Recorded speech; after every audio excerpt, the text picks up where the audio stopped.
Senator Ted Cruz is coming to Western Pennsylvania on March 26th as the headline speaker for the PA Faith and Freedom Coalition dinner and reception. Other speakers include Ralph Reed, Turning Point Action, and Helen Comporator. Time's running out, so call this number as soon as you can, 724-859-0193. That's 724-859-0193. Pledge allegiance to the flag of the United States of America and to the republic for which it stands, one nation, under God, indivisible, with liberty and justice for all. I was trucking up the highway, minding my own lane, with some dude in a Prius went and flipped me off. Guess my redneck hit him wrong. Seems like everyone these days is a ticking time bomb full of hate for folks like me who don't agree and ain't ever gonna change. And it gets me thinking, leave this long-haired country boy alone. Hey, everybody, this is Jon Marietta, and I am the Hillbilly. And I want to thank all my advertisers that you've seen at the beginning of the show. And if you would like to get on that video, let us know. We got a couple more people coming on in the next couple of weeks, advertisers, and I really would appreciate it. But today, I want to start out and thank everybody for tuning in and watching the shows. My numbers are over the top. We're approaching 100,000 views a week. It's just unbelievable. We're getting tremendous response, and thank you all for everything you're doing, and we appreciate it. So let's get started with the show. The adversaries of the Lord shall be broken into pieces. Out of heaven shall he thunder upon them. The Lord shall judge the ends of the earth. That's 1 Samuel 2:10. I'll tell you what, friends, this here's the Hillbilly Jon show, and you're tuning right into it. And we're going to start this day off some truth that's hotter than asphalt in July and louder than thunder over Fayette County. I've been watching, I've been listening, and I've just about had a belly full of so-called leaders strutting around like roosters on a fence post while they're out here picking our pockets clean and smiling while they do it. Scott Dunn, a name you've heard, a name you thought you could trust, has hitched his wagon tight to Vince Vesuvides, one of those names you know and trust to raise your taxes and bleed this county dry. And believe me, they got problems at the courthouse with money. That's right, brothers and sisters. They've been working hard, hand in hand, shoulder to shoulder, fattening their budgets like prize hogs at the trough, while your wallets get thinner, and your cupboards get bare. And who's their other pal? None other than Pat Stefano. You know, bloated budget Pat. Another tax and spend, good old boy, strutting around like he's one of us, while he votes like he's one of them. Now, I got a question for y'all. How come the Democrats are feeling so downright cozy with these fellas? How come folks who claim to wear the Republican brand sound more and more like the tax and spend liberals they pretend to fight on Sunday, while voting just like them on Monday? I'll tell you how.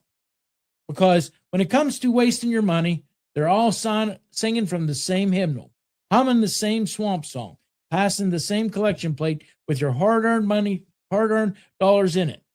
And hang on, because we ain't done yet. Word around the courthouse, I want you to listen to what I'm about to say.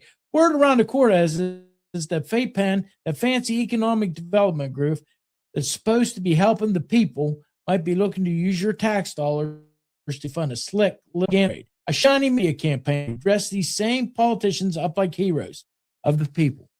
Imagine that. Your money paying for their lies. Your labor buying their billboards. Your sweat polish their image while they grind you dirt. Friends, you've got a copier contract burning up $750,000 a year. $750,000 bonfire of your money, never even bid out fair, never laid open to the light of day. And that's just one piece that we found. And we've got many more, because I got a stack of papers that ended up on my doorstep that's thick enough to choke a mule. They're running their campaigns out of the same offices you're paying for, using your buildings, your lights, your time, grinning for their press pictures like crowded princes, while the rest of us are just trying to keep the electric on and put beans on the table. But I'll tell you what, Fayette County, we're not fooled, not one bit. We the people, and I want to say that, we the people have had enough of Don, Facides, and Stefano playing politics for their future like it's a card game in a smoky back room. Enough of backroom deals, spinning jobs, and phony photo ops with scissors and ribbons while the county's tied up in knots. And enough of anybody who straps their wagon to that team of tax and spend mules. Because if they stand with them, they sure ain't standing with us. And we're taking names and remembering every single one. This fight ain't about me. It ain't about egos. It ain't even about the names on a ballot. It's about we the people. It's about honesty in broad daylight, accountability that don't blink, and taking back what belongs to the folks who built this county with their hands, their backs, and their hearts. It's about telling every would-be king and courthouse cowboy that this land don't belong to them. It belongs to the families, the workers, the people that go to church, and the folks who bow their heads to God, not to government.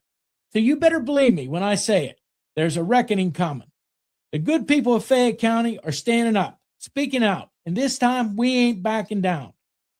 Bowing out or shutting up. Not for Don, not for Stefano, not for Facides, and not for any of their buddies trying to sneak into the Republican State Committee like foxes slipping into the henhouse at midnight. The days of quiet little deals and go along to get along are over. The thunder of the people is rolling, and the fear of the Lord is coming right behind it. The hillbilly truth is rolling down the mountain today like a holy landslide, and it's loud, clear, and unstoppable. This is the Hillbilly Jon Show, and I want you to understand one thing. Where the truth don't wobble, the people still got a voice, and the fire of righteousness burns hotter each and every day. Fayette County, let's take our government back, drag it out of the shadows, and stand up in the light of God's judgment and the people's roar. I want to thank everybody again for tuning in. I really appreciate y'all.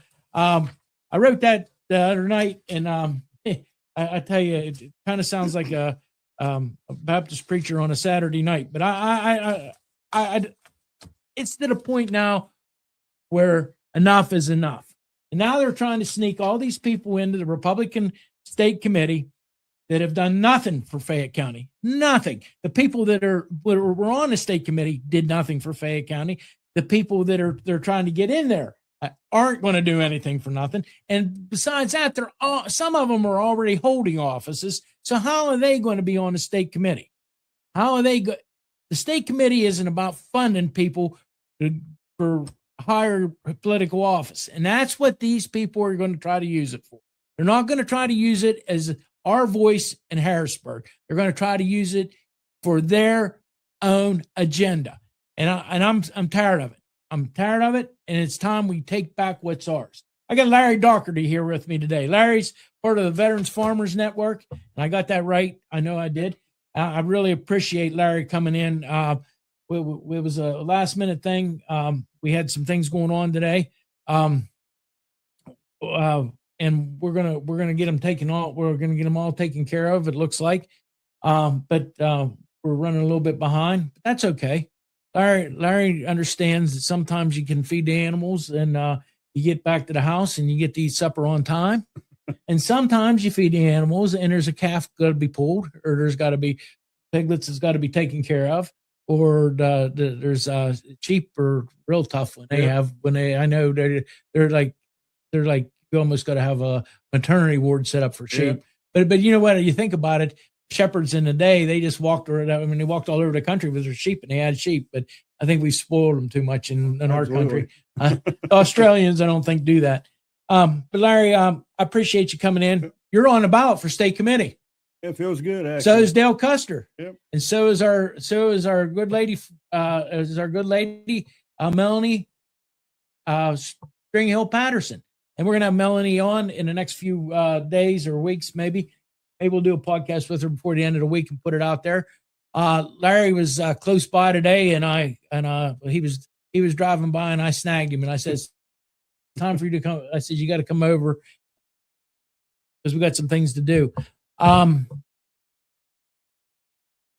Larry, I kind of firmly believe that the leadership party of the Republican Party not listening to voters. Whenever I pounded the pavement and I talked to a lot of voters, and they feel alienated and disconnected with the party. And when the voters start doing that, then the party fails. And the thing is a lot of people don't realize, but a leadership role doesn't mean that you're the power. The voters are the power, and I can't stress that enough. So, folks, y'all need to get out and vote. Whether you vote for me or anybody or whatever. But I said, the thing is have choices. Do your due diligence on who you vote for. Me personally, as a voter, that's what I look at every single time that I vote. And, that's the best way to do it, to look to see who's going to represent me the best. And, we need good people in all positions, not just the state committee positions and things like that, but I mean, all the way to the top. And I firmly believe personally that the Republican Party at the local level failed. And when you talk to the voters, and I've talked to, like I said, I talked to several of them, and they all feel that the Republican Party leadership failed. And, it's horrible, and it should never be that way. And once you're elected, you shouldn't separate yourself from your voters. You should be out there every single time at any opportunity to associate with the voters, to brush shoulders with them, shake hands, things like that, and get to know them and get to know what they want. And that's what I'm all about. As far as once I'm elected, if I'm elected, I want to be able to get out and talk to the voters to see what direction they want the party to go to, because that's who matters. I don't matter as far as a leader, but the voters are the ones that really matter. And I appreciate everybody's support and all the kind words that they've given me through the petition part of the campaign and stuff. How many signatures did you end up getting, Larry, altogether? It was close 300 total. Okay. So yeah, it was. And the nice thing is that I pounded on the doors, even on people that I didn't know. I talked to farmers. I talked to the working people. I talked to coal miners. I talked to the good folks of Fayette County, and introduced myself. A lot of folks I knew, a lot of folks I didn't know. A lot of folks actually got a hold of me to sign my petition. So, that tells me that, Fayette County is ready for a change. They're ready for somebody that's going to stand up for them. And I hate to say it, but to be the sheepdog. Whenever you were saying, Jon, about, politicians running for the same office, that's like asking a fox to guard the hen house. I mean, how are you going to be non-biased whenever your position's in jeopardy, and you're securing it by being able to be a state GOP committee person. I mean, that to me, that doesn't sit right. And I've thought about this a lot and tried to see reasoning behind it, but there's no reasoning behind it. Honestly, and it's not for the voters. The voters. How can someone say, well, I'm a politician, but I'm going to run for this position, but, and dissuade the voters and have them vote for them? I just don't get it. And again, it's asking the fox to guard the hen house, and what we need is good, strong leaders that has nothing to do with any politician. I believe in freedom of choice. That's what make America great. That, why is the state Republican Party pushing one candidate over another in primaries? I've talked to voters. I mean, I've talked to over 100 voters. I believe you. And you know what? We don't need to be like the Democrat Party, like they did with Kamala Harris. We're just going to, what was that? Is that, did I get it right? Kamala, whatever her name was.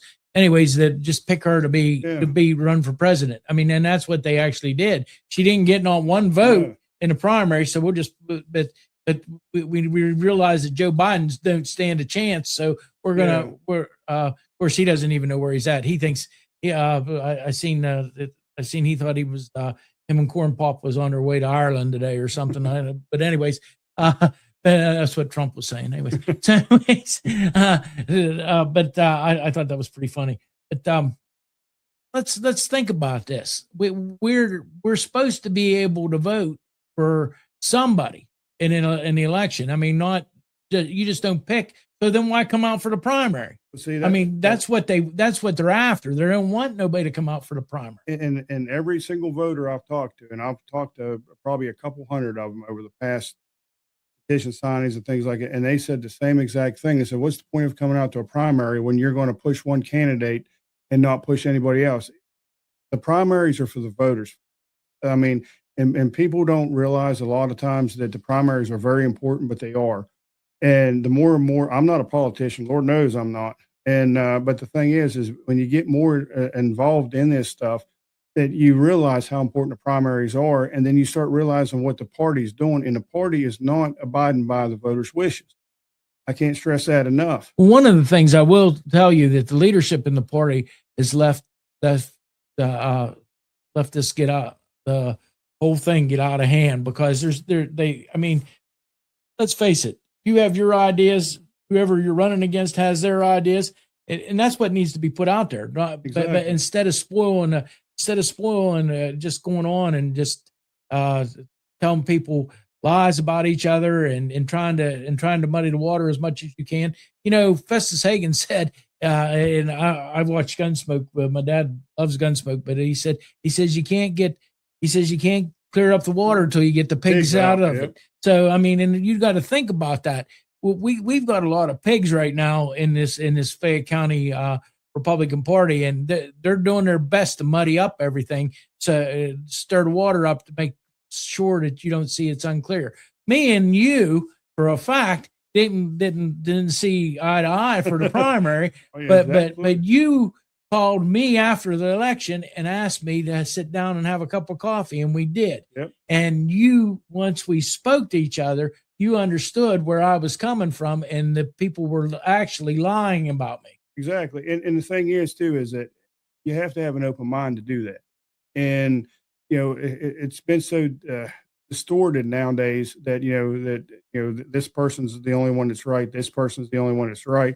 And you can't come together and have collective ideas, and it's okay to disagree. But at the end of the day, you have to figure out what's best in this case for the party and what's good for the voters. And the thing is that I personally don't believe that the current leadership and some of these other folks are doing or going to do what's best for the voters.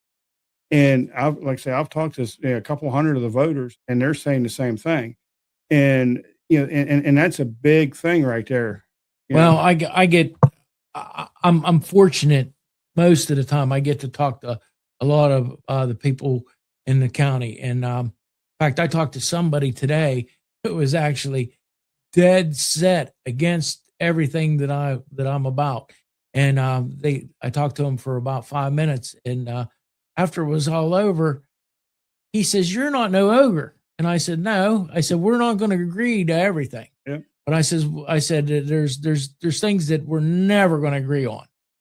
And I told him, but I said there's some things that I do believe in. I believe everybody deserves a fair wage if they show up for work.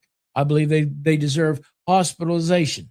I believe that every veteran, and I've said this more than once, deserves a clean place and a warm place to sleep every day, all the food they can possibly eat, and free medical care. Yep. They fought for us. I believe that we've let this go too far. We left the wrong people in charge for too long, and that's what's happened here. And people will say, "Well, what's the Republican committee got to do with it?" Well, they help fund people that run. So I don't believe what you're almost saying is right now with the way things are, you're not giving nobody a choice. Yeah. What you're doing is you're just picking a candidate, and this is a fact. They're going to pick the candidate that can raise the most amount of money instead of the candidate that can do the best job. Yeah. And that's exactly what this is about, because Donald Trump told everybody, Don't give your money to the Republican Party. Give it to the candidate that you feel needs to be elected. And that's the way I feel about it. Yeah. If you got a $50 bill that you're going to give to somebody to be to run, don't give it to the party. Give it to a candidate. They need every dollar they can get between buying gas and buying gas and maybe even shoes in your case for all the miles you put on. But I mean, we got to think about these things. You know, there's yard signs and that none of this stuff comes free. I mean, you get people to help donate for these things, and you know that's what it's about. That's what it's about. And the biggest thing again is it's about the voters. It's about the voters being able to have, like you said, that instead of pushing one candidate, you have two or three, and that's okay. I mean, because some folks are going to gravitate toward one or the other. But the thing is biggest thing is choices, and we have to have choices. When anybody goes to Walmart, don't you have a choice? Yeah, of what you want to buy. Yeah, I mean, it's the same way with politicians. Well, you even have a choice if you want to go to Walmart or not. Exactly. I mean, you can go to Shop and Save or Giant Eagle or wherever you want to go to buy your groceries. Yeah. I mean, I was fortunate in the years that I cut meat. I cut meat from the time I was just about 18 years old, and back then it was a little different. You start out a little bit earlier. I might have been 17, but from the time I was 18 until I retired at 60. I retired from Giant Eagle at 60. So, I actually I got elected to the Recorder of Deeds office. I went back and helped negotiate a union contract. I helped finish up negotiated a union contract for the people I work with, because I felt I owed them that, because I was the union steward there, and I figured I should go. So I did that, and then, like I said, then I was a recorder. But we did that. But you think about it, people need to have choices in everything they do. I mean, you drive I don't know, whatever you drive, a Ford or Chevrolet or whatever, but I mean, I'm never going to buy nothing but a Ford. I mean, that's just the way it is. But you have a choice. But because I know where the distributor is supposed to be. It's supposed to be in the front. Yeah. So exactly. Yeah. But anyways, that's how I look at things. I mean, a lot of people, there should be a choice. Yeah. There should be a choice for our governor's race, which the state GOP is the committee decided that they wasn't going to let us have a choice. There is a choice for the lieutenant governor's race. I don't know how many people's running. I was told there's 3. We'll get the names of all the people who's running and get them out there in the next couple of days. The next couple of podcasts. We're going to have a couple of the different lieutenant governor candidates on. Maybe have one of the maybe have some other people on. But I'm thinking that there has to be a choice. Yeah, absolutely. And that's the biggest thing is look past the past few years, really haven't had a choice as far as a party goes. And it seems to me that they dissuade choices. They don't want folks to have choices. They want to push this candidate, no matter what position they're running for. They want to push this one or this one or this one, while the other ones fall to the background. And that's unfair for the voters. Well, I can tell you, I've been to last year. I think I went to last year, the year before, I went to a state committee meeting, and I was at one a couple years before that, I believe. And I got to be privy with some of the people in the state committee and a couple other big meetings. And one of the things that I seen was, and what they told me, they said, Jon, no matter who runs for what office, state level, it's in the Republican Party, it's going to be about who can raise the most money. That's I think that's sad, because there needs to be election law reform. Yeah. I mean, I don't know what the total dollar number needs to be. I know it takes a lot of money to get it clear around the state. I know what it takes to just do Fayette County. Yeah. So, yeah, I mean, but so I can't imagine that, multiplying that by 67. Yeah. Or 67 counties, 6, whatever. But I can't imagine doing that. But I don't know how you would ever do it. I mean, and the whole, and for somebody like a county commissioner, especially a county commissioner, is supposed to have their thumb on the pulse of the county at all times, be running for state committee. That's an abomination. That's an abomination. If you're a township supervisor, you shouldn't be. It's the same thing. Well, I don't believe any politician should be put in that position. Just because they are a politician, it doesn't matter. A senator or whatever. None of them should be, because the bottom line is in my opinion, the state committee is for the voters. They are there as a voter's choice, and they're also there voters' voices. And you cannot be a voice of the people if you're in a political position at that point. And it's unfair for the voters and that's why their voices aren't being heard. And their addresses being, their concerns being addressed. Well, Larry, let's go. Let's veer off here a little bit. Just because you're here, what's the next thing you're going to do come spring? I know what the next thing I always did when the weather broke in spring. Put fence posts. That's exactly what I was going to say. The first thing you do is you try to figure out where the fence is weakest, and you start fixing that, and you never get it done. That's a never-ending job. No, but you know what though? It's a rewarding, honest living is what it is. And people call me crazy because I enjoy cleaning the pig stalls and the barns and stuff like that. But you get back to Mother Nature, and then when calving season is and pig season is, and I tell everybody this all the time. I said, I've seen what men can do to each other, which is horrible. But on a farm, you see what God, every time that an animal is being born, and it just really humbles you. It humbles you on both parts, and and that's why I love farming so much. To be honest with you, it just puts me back. Well, I got the pen ready. I got I don't know, 100 by 100. I'm just deciding what we're going to put out there. I think there might be some sheep go in there for a little while because my neighbor, well, actually, him, he has some sheep he needs to get finished off. So I think I'm going to bring him over and finish them off for him. Hopefully, I don't know. I don't know. I got the electric fence at the right level so I can put pigs in there too. So, but the biggest thing is I really enjoy raising turkeys, but we'll see. I got an order in for pullets right now, so we'll see. They from a company out of Marietta, Pennsylvania, Rice Poultry, Reese REIC. But anyways, they're saving me some pullets. Hopefully, this podcast. But anyways, I think I'm going to try to raise 100 birds, but you got to put the electric fence up, and people say, well, electric fence don't keep turkeys, but you have to put it so you keep the foxes out, and the coyotes, because that's a big deal. Absolutely. You put turkeys are, once you get them to about 6 weeks old, then you're good to go. There's some teams there, but I've had big turkeys get. I had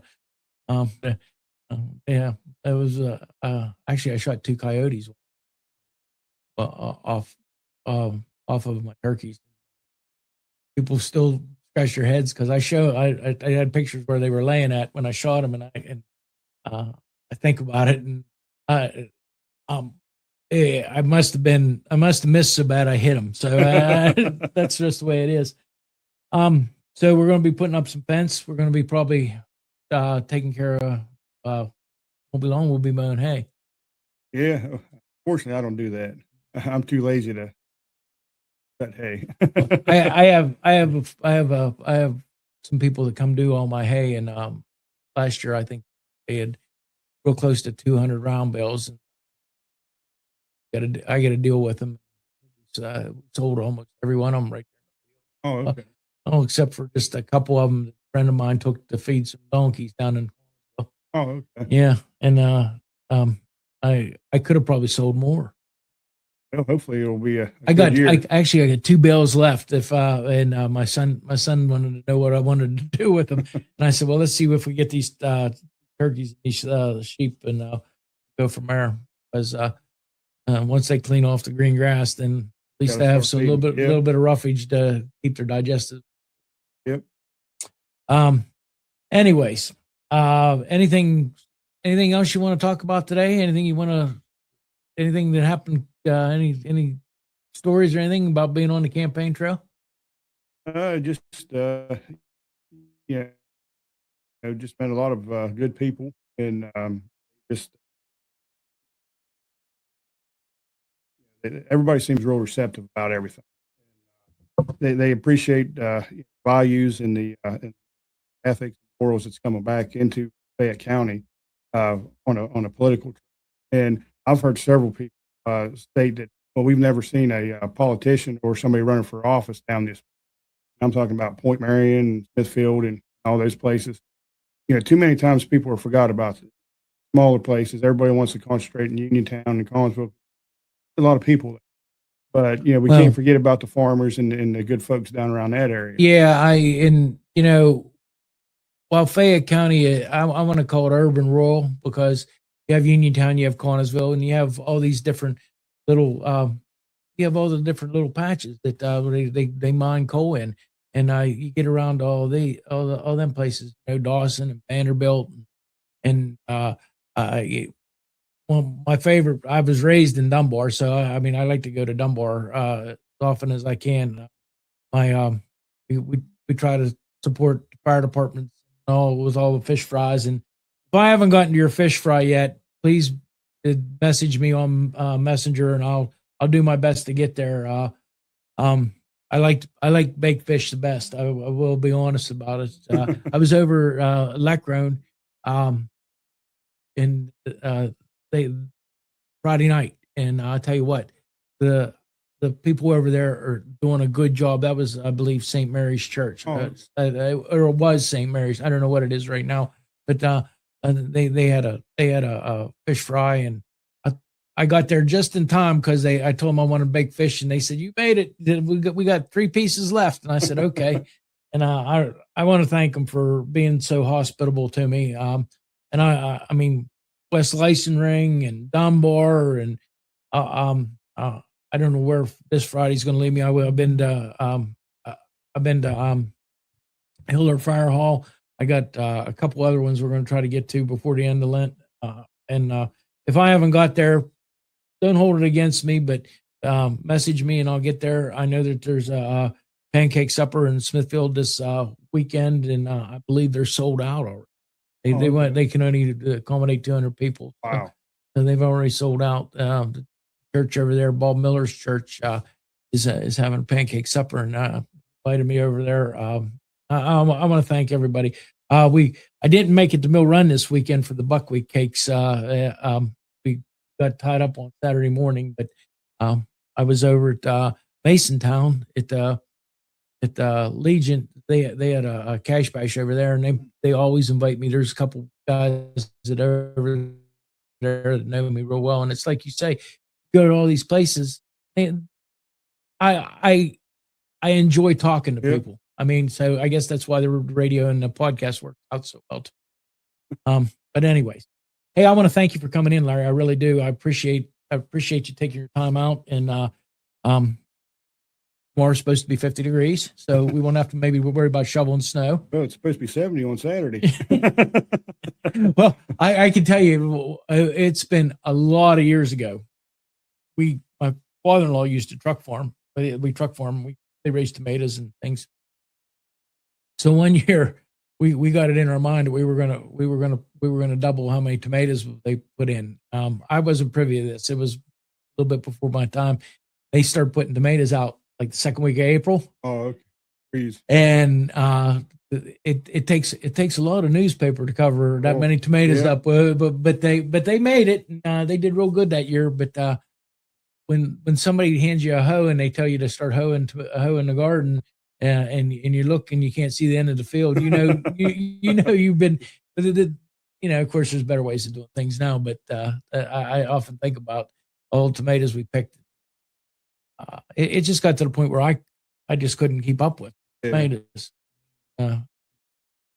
Last time we raised tomatoes, then I put out 100 dozen. Wow. So we and I had so many tomatoes. I actually was, we would pick them and we would put them, we had totes that we would slide along and pick them. We didn't have, I had a couple of people come help me, and finally I got family. I said, can you use them for anything? One lady came and she took them for juice. So my wife couldn't make no more juice. So it was. And the biggest thing is, I don't think people realize whether you're crop farming or raising livestock, what goes into it. The dedication, time, and the money. Every time my wife looks at our spreadsheet like that, she's like, you got to be crazy to keep farming. She said, you lose more money than you make.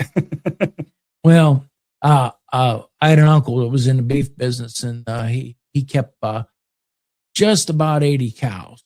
I mean, and then of course a lot of people say, well, okay, 80 cows, and they all had but that they'd all have a calf.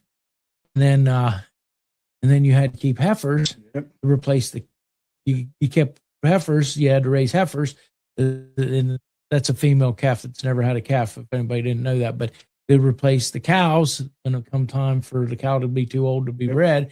So you had to always keep that. You always had to keep a rotation of them.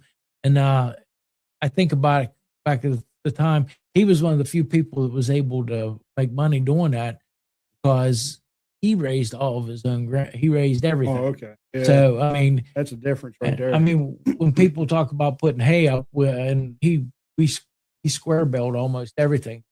It'd be nothing to put up 1,000 bales for in a day. I mean, he had, but that's that's how we did things.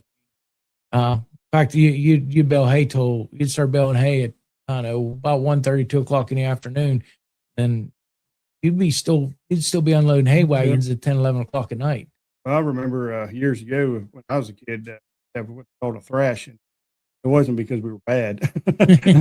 It was called a thrashing because they do hay and oats and things like that. And my mother's people used to have big farms up in around Grafton Road, West Virginia, around that area. We'd all get together and we'd spend the weekend up, which back in the day, I lived in Point Marion, so I lived in town. So, this was a great opportunity for me.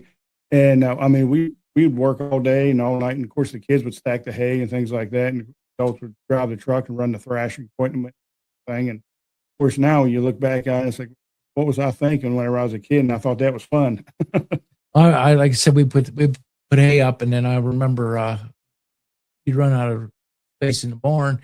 Then next thing you would do is you'd move equipment around. So you put it in the equipment shed, then because that would be what you fed first. And you get the equipment back in. Then we also chopped. He'd also chop clear till probably like the first or second week in November. A lot of years, maybe even if the weather was right, because you feed because you could chop until then. And but people don't realize. I think Mr. Bird over there. Think of all the ground he's. I mean, it's just amazing. I asked him one time. I said, "What happens when you don't do this then?" Well, it won't get done. Yeah, and that's just the way it is. I mean, he grain farms, so. Well, and when you look at it, John, is I keep up abreast on their different things and stuff, and farmers are getting older, but there's nobody replacing the farmers. That's true. And what are we going to do for food afterward? Because nobody wants to take the commitment, because it is a commitment, and nobody gets rich off of farming. No. It's a way of life. You have to, in order to make money on farming, you have to have like almost a niche in order to make, You're right. I mean, the diamonds do, I'm sure they do quite well with their hogs. Oh, they do. Yeah. And but you got to realize how much money they spent to get to where they're at. And there was a lot of years where the diamonds didn't make hardly any money on hogs. I mean, guaranteed. They just actually had a hog sale 7th to 8th up at the fairground. Yeah. They use our poultry. And they got some good looking hogs up there. And but the thing is genetics and everything. And then, like you said, over the years they perfected it.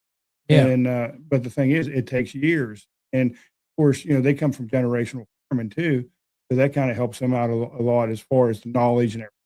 Well, Chris Diamond and me, we happen to we're friends. I want to say that, and I'm proud to be that. But I think about all the different things, and he always, I'd look at a hog, and the hog he picked and the hog I picked were always two different ones. He said, and finally I told him one day, I said, the reason, I said, you're picking a hog to show. Yep. And I said, I'm picking a hog to butcher. Yep. And then that was the difference in us. And because I always believed, I'd always have hogs with heavier front shoulders, because I wanted to be able to make all the money I could on sausage. Yep. So, but anyways, I mean, of course, things change now. I mean, people don't eat pork like they eat. I remember when we call it larding hogs. Well, what would you do is split when you broke them down. You'd have to lard the loins, and there'd be some of them be 2.5, 3 inches. Lard on before you got to the fat. Oh yeah. So yeah. And the nice thing is that's the way with different breeds. We're raising the Australian spots now. Imported Dory, cost us a fortune, but they're more of a lard / ham hog. But and then we also raise the red wattles and the blacks, which is a little bit of a leaner hog, but they're long, so you get more bacon off. Yeah, so there's a science to it, and Chris obviously has science with the show hog. Yeah, and we're still tweaking ours as far as we call them range hogs, because that's what they look like. They're long, they're rangy, and they're lean. So, but there's a niche for both. Yeah. Well, we did business when I was raising hogs. I only ever raised 10 or 12 at a year, maybe a few more. And I always go out to Littlestown. Amish guy out there that I would buy him, or he was Mennonite actually, and I would buy them off of him, and they had Berkshire land. Oh, okay. Get off of. But anyways, hey, I want everybody to get out and vote for Larry. I want everybody to vote for Del Custer, and I want everybody to get out and vote for vote for Melanie Patterson. I probably said that wrong. I should have went girls before boys, but that's okay. I really appreciate everything they're doing, stepping up and running for state committee. Thank you for coming in today. Thank you. I appreciate it. Okay, so let's close up this show and go right on. On this road called life, you have to take the good with the bad, smile with the sad, love what you got, and remember what you had. Always forgive and never forget. People change. Things go wrong. Just remember the ride goes on. God bless each and every one of you, and God bless America. I am Jon Marietta, and I am the Hillbilly. Senator Ted Cruz is coming to Western Pennsylvania on March 26th as the headline speaker for the PA Faith and Freedom Coalition dinner and reception. Other speakers include Ralph Reed, Turning Point Action, and Helen Comporator. Time's running out, so call this number as soon as you can, 724-859-0193. That's 724-859-0193.